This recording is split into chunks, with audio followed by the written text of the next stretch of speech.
ತ್ರೈಲೋಕ್ಯ ಸಂಪದಾಲಿಕ್ಯ ಸಮೋಲ್ಲೇಖನ ಬಿತ್ತಯೇ ಸಚ್ಚಿದಾನಂದ ರೂಪಾಯ ಶಿವಾಯ ಪರಬ್ರಹ್ಮಣೇ ನಮಃ. ಶಿವಾದಿತ್ರಯ ಮೂರ್ತಿರವತಾರಕಂ ಮಾರುಡಃ ಶ್ರೀ ಸಿದ್ಧಸ್ಯ ಷಣ್ಮುಖಸ್ಯ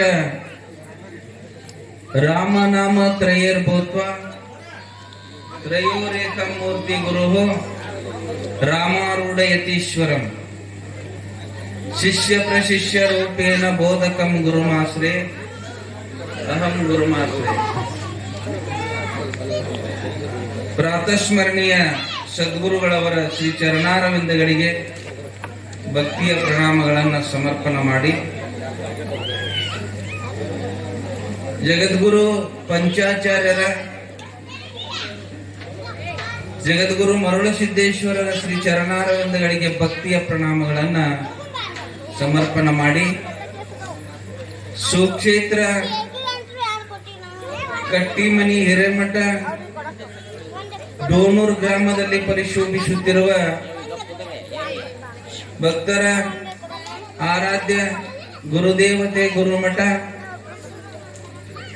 ಮರುಳಸಿದ್ದೇಶ್ವರರ ಕರ್ತೃಗದ್ದಿಗೆ ಕೋಟಿ ಕೋಟಿ ಪ್ರಣಾಮಗಳನ್ನ ಸಮರ್ಪಣೆ ಮಾಡಿ,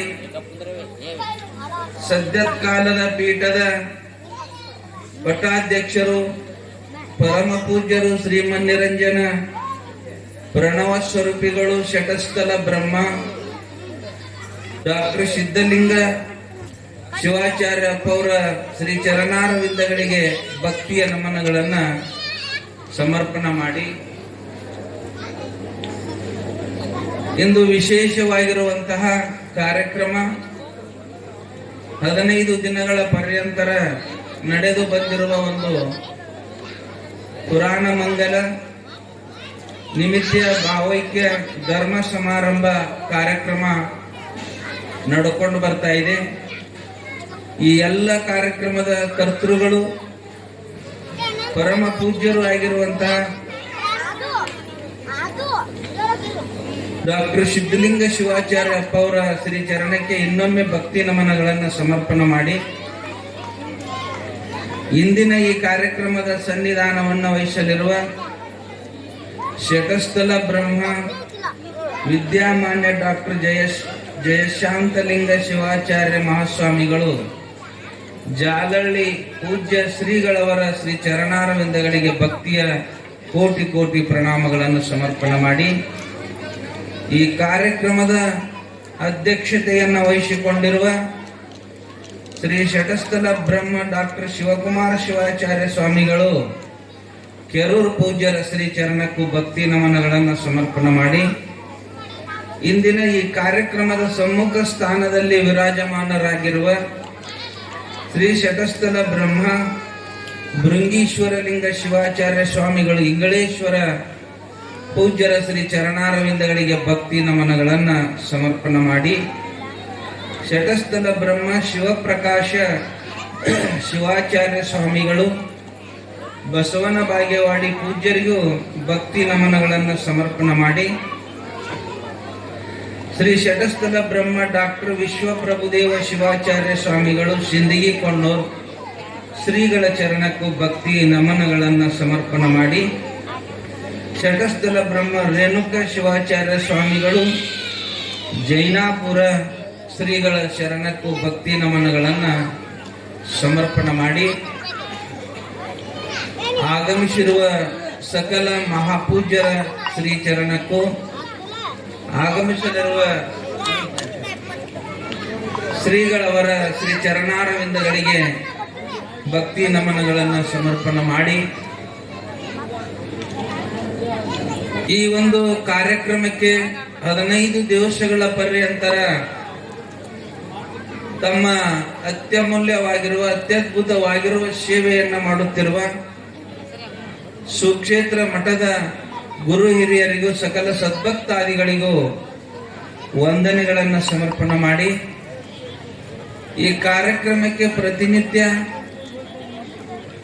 ನಂದಿಯ ಸ್ಥಾನದಲ್ಲಿ ಕುಳಿತಿರುವ ನಿಂಗೊಂಡಪ್ಪ ಕೆರೊಟ್ಟಿಗೆ ಅವರಿಗೆ ವಂದನೆಗಳನ್ನು ಸಮರ್ಪಣೆ ಮಾಡಿ, ವೇದಿಕೆಯ ಮೇಲೆ ಬಹಳ ಸುಂದರವಾಗಿ ಭಕ್ತಿ ಗೀತೆಗಳನ್ನು ಉಣಬಡಿಸಿ ವಿಶ್ರಮಿಸಿರುವ ಹಾರ್ಮೋನಿಯಂ ವಾದಕಿಯರು ಗಾಯಕಿಯರು ಆಗಿರುವ ಪ್ರೀತಿ ಚನ್ನವೀರ್ ಬಬಲೇಶ್ವರ್ ಅವರಿಗೆ ವಂದನೆಗಳನ್ನು ಸಮರ್ಪಣೆ ಮಾಡಿ, ಅದರಂತೆ ಈ ಒಂದು ಕಾರ್ಯಕ್ರಮದಲ್ಲಿ ತಬಲಾ ಸೇವೆಯನ್ನ ಮಾಡುತ್ತಿರುವ ತಬಲಾ ಮಾಂತ್ರಿಕರೆಂಬ ನಾಮಾಂಕಿತವನ್ನು ಪಡೆದಿರುವಂತಹ ಶ್ರೀ ಮುರುಗೈ ಸ್ವಾಮಿಗಳು ಹಿರೇಮಠ ಗಲಗಲಿ ಅವರಿಗೂ ಕೂಡ ವಂದನೆಗಳನ್ನು ಸಮರ್ಪಣೆ ಮಾಡಿ, ಈ ಕಾರ್ಯಕ್ರಮದಲ್ಲಿ ಬಹಳ ವಿಜೃಂಭಣೆಯಿಂದ ಬೆಳಗಿನ ಕಾರ್ಯಕ್ರಮವನ್ನ ಕುಂಭದೊಂದಿಗೆ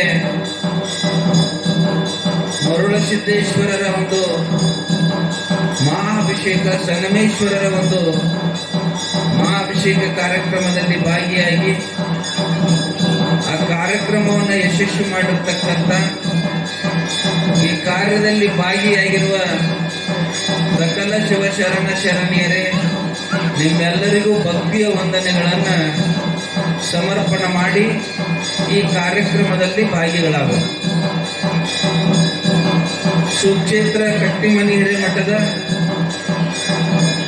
ಎಲ್ಲ ಶಾಂತೈ ಸ್ವಾಮಿಗಳು ಅಪೌರನ್ನೇ ಮೊದಲು ಮಾಡಿಕೊಂಡು ಎಲ್ಲ ಜಂಗಮ ಶಿವಯೋಗಿಗಳು ಕೂಡ ಭಕ್ತಿ ಪ್ರಣಾಮಗಳನ್ನು ಸಮರ್ಪಣೆ ಮಾಡಿ ಈ ಒಂದು ಕಾರ್ಯಕ್ರಮದಲ್ಲಿ ಭಾಗಿಗಳಾಗುವ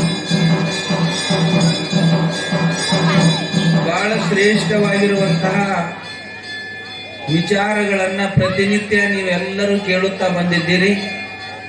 ಇವತ್ತೊಂದು 10-15 ನಿಮಿಷ, ಯಾಕಂದ್ರೆ ದೂರ ದೂರದಿಂದ ಮಹಾತ್ಮರು ಆಗಮಿಸಿದ್ದಾರೆ. ಅವರ ಒಂದು ಅನುಭವದ ಅಮೃತವಾಣಿಗಳನ್ನ, ಆಶೀರ್ವಚನಗಳನ್ನ ನಾವೆಲ್ಲರೂ ಕೇಳಬೇಕಾಗ್ತದೆ. ನಿನ್ನೆಯ ದಿವಸ ನೀವೆಲ್ಲರೂ ಶಟಸ್ಥಲ ಬ್ರಹ್ಮ ಮರುಳಸಿದ್ದೇಶ್ವರರ ಒಂದು ಜಾತ್ರಾ ಮಹೋತ್ಸವದ ನಿಮಿತ್ತ ನಡೆದು ಬಂದಿರುವ ಬಂತನಾಳದ ಶ್ರೀಮನ್ನಿರಂಜನ ಪ್ರಣವ ಸ್ವರೂಪಿಗಳು ಸಂಗನ ಬಸವ ಶಿವಯೋಗಿಗಳವರ ಒಂದು ಚರಿತಾಮೃತವನ್ನು ಕೇಳುತ್ತಾ ಬಂದು, ನಿನ್ನೆಯ ದಿವಸ ಅವರು ಒಂದು ಲಿಂಗೈಕ್ಯ ಆಗುವ ಒಂದು ವಿಶೇಷವಾಗಿರುವಂತಹ ಘಟನೆಯನ್ನು ನೀವು ಕೇಳುತ್ತಾ ಬಂದಿದ್ದೀರಿ. ಮನುಷ್ಯ ಈ ಒಂದು ಪಂಚಭೂತಗಳಿಂದ ಯುಕ್ತವಾಗಿರುವಂತಹ ಶರೀರವನ್ನ ತೆಗೆದುಕೊಂಡು ಬಂದ ಮೇಲೆ ಮಹಾತ್ಮರು ಇರಲಿ ಯಾರೇ ಇದ್ರೂ ಕೂಡ ಶರೀರ ಒಂದು ದಿನ ಹೋಗುವುದೇ ರೀ. ಆದರೆ ನಮ್ಮ ನಿಮ್ಮೆಲ್ಲರಂತೆ ಅಜ್ಞಾನಿಗಳ ಶರೀರ ಹೋಗುವುದು ಬೇರೆ, ಮಹಾತ್ಮರ ಶರೀರನ ಬಿಡುವುದು ಬೇರೆ. ಮಹಾತ್ಮರು ಜಗತ್ತನ್ನ ಕಲ್ಯಾಣ ಮಾಡಲಿಕ್ಕೆ ಬಂದು ತಮ್ಮ ಸುಖಭೋಗಗಳನ್ನ ತ್ಯಾಗ ಮಾಡಿ ಈ ಅನಿತ್ಯವಾಗಿರುವ ಸುಖಭೋಗಗಳಲ್ಲಿ ಬಿದ್ದು ಒದ್ದಾಡಿ ದುಃಖದಲ್ಲಿರ್ತಕ್ಕಂಥ ಜನರನ್ನ ಯಾವಾಗ ಇವರನ್ನ ಮೇಲೆ ಎತ್ತೇನು, ಇವರನ್ನ ಮೋಕ್ಷದ ಕಡೆಗೆ ಯಾವಾಗ ಒಯ್ದೇನು ಅಂತ ಹೇಳಿ ಅವರ ಒಂದು ಪ್ರಯತ್ನ ಇರ್ತದೆ. ಹಾಗೆ ಮಸೂತಿಯ ಗ್ರಾಮದಲ್ಲಿ ಜನ್ಮವೆತ್ತಿ ತಂದೆ ಪರ್ವತಯ್ಯ, ತಾಯಿ ಗೌರಾಂಬಿಕಾ, ಜಗದೀಶ್ವರ ಹಿರೇಮಠದ ಒಂದು ಮನೆಯಲ್ಲಿ ಜನ್ಮವೆತ್ತಿ ಬಹಳ ಅತ್ಯಮೂಲ್ಯವಾಗಿರುವಂತ ಬೇಲ್ಡಿ ಸಂಸ್ಥೆಯನ್ನ ಕಟ್ಟಿ ಸಿದ್ದೇಶ್ವರರ ಸಂಸ್ಥೆಯನ್ನ ಬೆಳಗಿ ಅನೇಕ ಯರನಾಳ, ಅನೇಕ ಉಕ್ಲಿ, ಮಸೂತಿ, ಒಂದಲ್ಲ ಎರಡಲ್ಲ 100 ಕಡೆ ಸಿಂದಗಿ, 100 ಕಡೆ ವಿದ್ಯಾಸಂಸ್ಥೆಗಳನ್ನು ಬೆಳೆಸಿದ್ರು. ಕಾರಣ ಒಂದೇ, ನೀವೆಲ್ಲರೂ ನೆನಪಿನಾಗಿಡಬೇಕು, ಈಗೇನು 16ರ ನಂತರ ಇರತಕ್ಕಂತ ಇಲ್ಲಿ ಜನಕ್ಕೆ ಸಾಯುತನ ಬೋಧ ಮಾಡಿದ್ರು ಕೂಡ ನಮ್ಮ ಕಡೆ ತಿರುಗ್ತಾವ ಅನ್ನೋದು ನೋ ಗ್ಯಾರಂಟಿ ಅನ್ನೋದು ಪಕ್ಕ ಆಯ್ತವ. ಯಾಕಂದ್ರೆ ಮಕ್ಕಳನ್ನ ಬಳ್ಳಿ ಇದ್ದಾಗ ಬಗ್ಗದ ಮರವಾದ ಮೇಲೆ ಬಗ್ಗೀತೆ ಅಂತ ಮೊದಲು ಅವ್ರು ಬೇರಿಗೆ ಕೈ ಹಚ್ಚಿದ್ರು, ಬಳ್ಳಿಗೆ ಕೈ ಹಚ್ಚಿದ್ರು. ಅವ್ರಿಗೆ ಮಕ್ಕಳನ್ನ ನಾವು ಸಂಪತ್ತನ್ನಾಗಿ ಮಾಡಿದರೆ ನಮ್ಮ ದೇಶವೂ ಕೂಡ ಸುಧಾರಣೆ ಆಗ್ತದೆ. ಯಾವ ಹಿಂದುಳಿದ ಹಳ್ಳಿಗಳು ಕೂಡ ಸುಧಾರಣೆ ಆಗ್ತಾವು ಅಂತ ಹೇಳಿ ವಿದ್ಯಾ ಸಂಸ್ಥೆಗಳನ್ನ ತೆರೆಯುವುದಕ್ಕೆ ಬಹಳ ವಿಶೇಷವಾಗಿರುವಂತಹ ತಮ್ಮ ಸಮಯವನ್ನ ಅವರು ಧಾರೆ ಎರ್ಕೊಂಡು ಬಂದು ನಿನ್ನೆಯ ದಿವಸ ತಮ್ಮ ಒಂದು ಪಾರ್ಥಿವ ದೇಹವನ್ನ ಪೃಥ್ವಿಗೆ ಲಿಂಗದಲ್ಲಿ ಅವರು ಲಿಂಗಮಯ ಆದ್ರು ಅನ್ನೋದನ್ನ ಕೇಳಿದ್ದೀನಿ. ಕೊನೆಗೆ ಅವರು ದೇಹ ಹೋದ ಮೇಲೂ ಕೂಡ ಬಂದು ಯಾವ ಮಲ್ಲಿಕಾರ್ಜುನ್ ಅನ್ನುವಂತ ಒಬ್ಬ ದಿನನಿತ್ಯ ಪತ್ರಿಕೆಯನ್ನ ಹಾಕುವ ಅಪ್ಪ ಅವರು ದೇಹ ಹೋದ ಮೇಲೆ ದುಃಖ ತಪ್ತನಾಗಿ ಚಿಂತೆಯಿಂದ ಅವನಿಂದ ಏನೂ ಇಲ್ಲದ ₹1 ಇಲ್ಲದ ಮನುಷ್ಯ, ಸಾಮಾನ್ಯವಾಗಿ ಅವ ಬಹಳ ಒಳ್ಳೆಯವನಾಗಿದ್ದ, ಸಂಪತ್ತು ಕೂಡ ಕೂಡಿತ್ತು. ಎದರ ಮೇಲೆ ಅಂದ್ರೆ ಬಂತನಾಳ ಶಿವಯೋಗಿಗಳ ಮೇಲೆ ಇಟ್ಟಿರತಕ್ಕಂತ ಭಕ್ತಿಯಿಂದ. ಆವಾಗ ಅವರೇ ಇಲ್ಲಂದಾಗ ಇದು ತಡೆದುಕೊಳ್ಳಕ್ ದುಃಖವನ್ನ ಆಗಲಾರ್ದಕ್ಕ 3 ದಿನ ಬಿಟ್ಟಾಗ 3ನೇ ದಿನಕ್ಕೆ ಕನಸಿನಲ್ಲಿ ಸ್ವಪ್ನದಲ್ಲಿ ಹೋಗಿ, ಯಾಕೋ ಮಲ್ಲಿಕಾರ್ಜುನ ಪ್ರತಿನಿತ್ಯ ಪೇಪರ್ ತಂದು ಕೊಡ್ತಾ ಇದ್ದಿ, 3 ದಿನ ಆಯ್ತು ನಾವು ಹೋಗಿ ನಾ ಇಲ್ಲಂತ ತಿಳ್ಕೊಂಡು ನೀ ಪೇಪರ್ ತರೋದು ಬಿಟ್ಟಿಯನೋ, ಭೌತಿಕವಾಗಿರುವಂತ ದೇಹ ಹೋಗ್ಯದು, ಸೂಕ್ಷ್ಮವಾಗಿರುವಂತಹ ನನ್ನ ಆತ್ಮ ಇಲ್ಲೇ ಅದವೋ ನೀ ತಂದು ಕೊಡು, ಯಾರು ನನ್ನನ್ನು ಅದಾರ ಅಂತೇಳಿ ಮೊದಲಿನ ಹಾಗೆ ಭಕ್ತಿಯಿಂದ ನಂಬಿ ಈ ಕ್ಷೇತ್ರಕ್ಕೆ ಬರ್ತಾರಲ್ಲ, ಅವರ ಯಾವ ದುಃಖಗಳಿದ್ರು ನಿವಾರಣೆ ಮಾಡಿ ಅವರು ಬೇಡಿದಂತ ವರಗಳನ್ನ ಈಡೇರಿಸ್ತೀನಿ ಅನ್ನುವಂತ ಮಾತನ್ನ ನಿನ್ನೆಯ ದಿವಸ ನೀವು ಕೇಳುತ್ತಾ ಬಂದಿದ್ದೀರಿ. ಅದಕ್ಕೆ ಸದ್ಗುರುಗಳು ಧರ್ಮವನ್ನ ಬಿತ್ತರಿಸಿದರು, ಜ್ಞಾನವನ್ನ ಬಿತ್ತರಿಸಿದರು, ಸತ್ಯವನ್ನ ಬಿತ್ತಿದ್ರು. ಅದಕ್ಕೆ ಒಬ್ಬ ಸುಭಾಷಿತಕಾರ ಹೇಳಿಕೊಂಡು ಬರ್ತಾನ, ಸತ್ಯಾತ್ ಜಾಯತೆ ದಯಾ ದಾನಾತ್ ವರ್ಧತೆ ಕ್ಷಮಾತ್ ತಿಷ್ಠತಿ ಕ್ರೋಧಾತ್ ನಶ್ಯತಿ ಸಧರ್ಮ. ನೋಡ್ರಿ ಧರ್ಮ ಹೆಂಗ್ ಹುಡ್ತ, ಧರ್ಮಕ್ಕೊಂದು ಬೀಜ ಬೇಕಲ್ಲ. ಧರ್ಮ ಧರ್ಮ ಅಂದ್ರ ದಾನ ದಾನ ಅಂದ್ರೆ ಏನ್ ಗೊತ್ತಾಗ್ಬೇಕಲ್ಲ. ಧರ್ಮ ಹೆಂಗ್ ಹುಟ್ಟುತ್ತದೆ ಅನ್ನೋದು ಮೊದಲು ನಮಗ್ ಗೊತ್ತಾಗ್ಬೇಕು. ಸತ್ಯಾತ್ ಜಾಯತೆ, ಸತ್ಯದಿಂದ ಅದು ಉತ್ಪತ್ತಿ ಆಗುತ್ತದೆ. ಸತ್ಯೇನ ಜಾಯತೆ, ಸತ್ಯದಿಂದ ಅದು ಉತ್ಪತ್ತಿ ಆಗುತ್ತದೆ. ದಯಾ ದಾನಾತ್ ವರ್ಧತೆ ಪ್ರವರ್ಧತೆ, ದಯಾ ದಾನದಿಂದ ಪ್ರವರ್ಧತೆ, ಅದು ಚೆನ್ನಾಗಿ ಬೆಳೀತದ.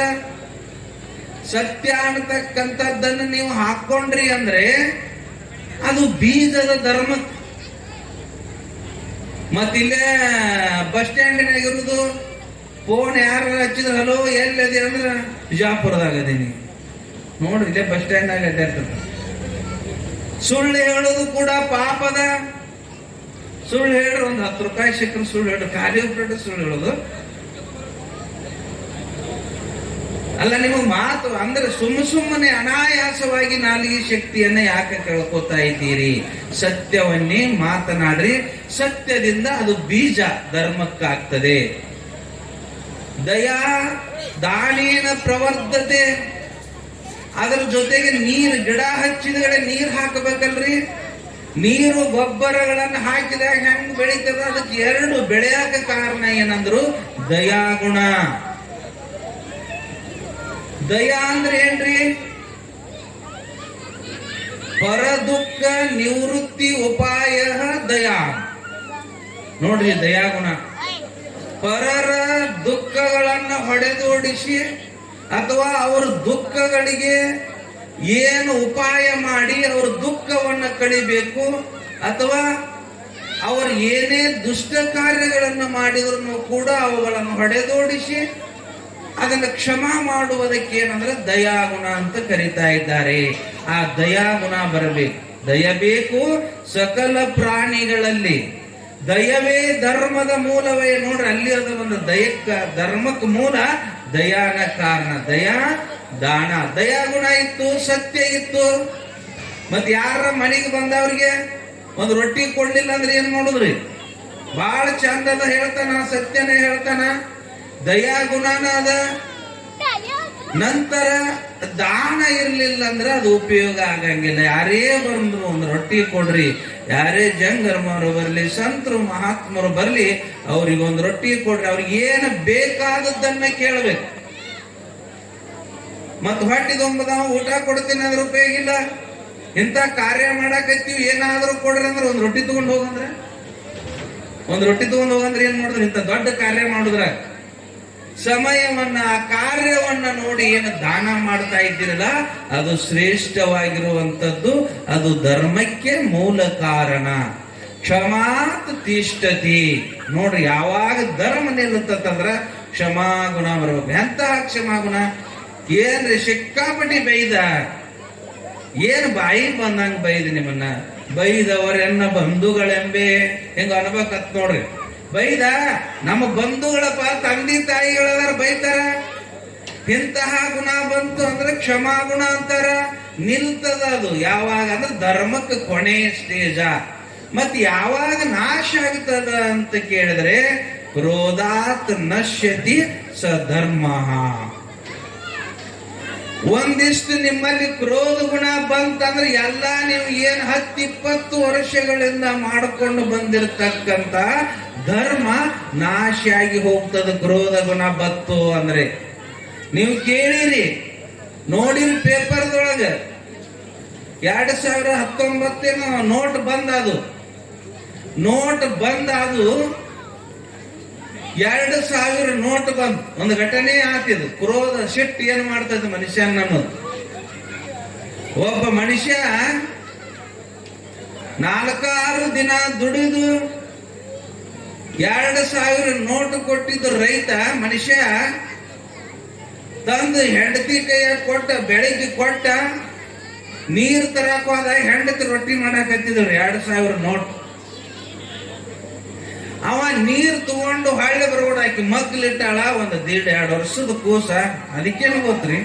ಹಾವು ಬಂದ್ರು ಹಿಡಿತದ, ಚೇಳು ಬಂದ್ರು ಹಿಡಿತದ, ಬಂಗಾರ ಅಂದ್ರೂ ಅಷ್ಟ, ದುಡ್ಡು ಅಂದ್ರೂ ಅಷ್ಟ. ನೋಟ್ ತಗೊಂಡು ಬಾಯಾಗ ಇಟ್ಕೊಂಡದ, ಅದು ನೆಲದ ತಿಕ್ಕದ, ಮತ್ ಹಂಗ ಹರದ 4 ತುಕಡಿ ಮಾಡಿದ್ರ.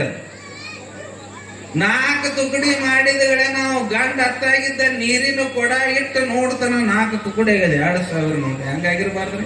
ವಾರ ಗಂಟ್ಲೆ ದುಡ್ದ ಮನುಷ್ಯ ನೋಡಿದ ತಕ್ಷಣ ಸಿಟ್ಟಿಗೆ ಎದ್ದು ಮಗುವನ್ನು ತಗೊಂಡು ಗ್ವಾಡಿಗೆ ಹೋಗ್ತಾನ.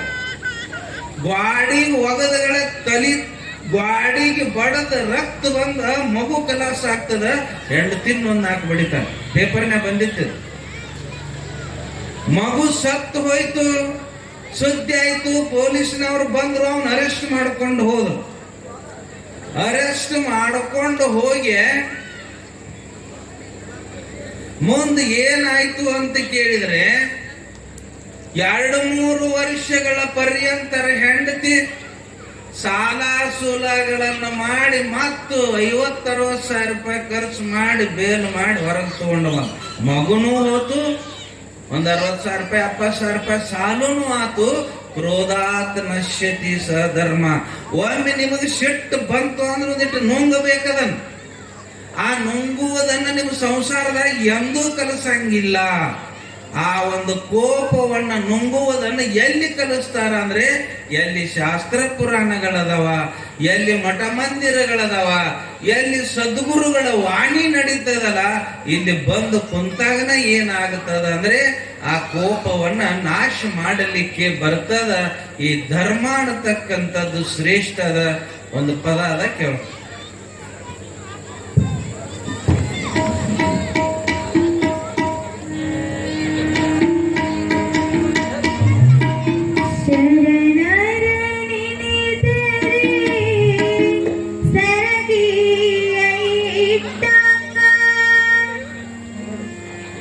Hare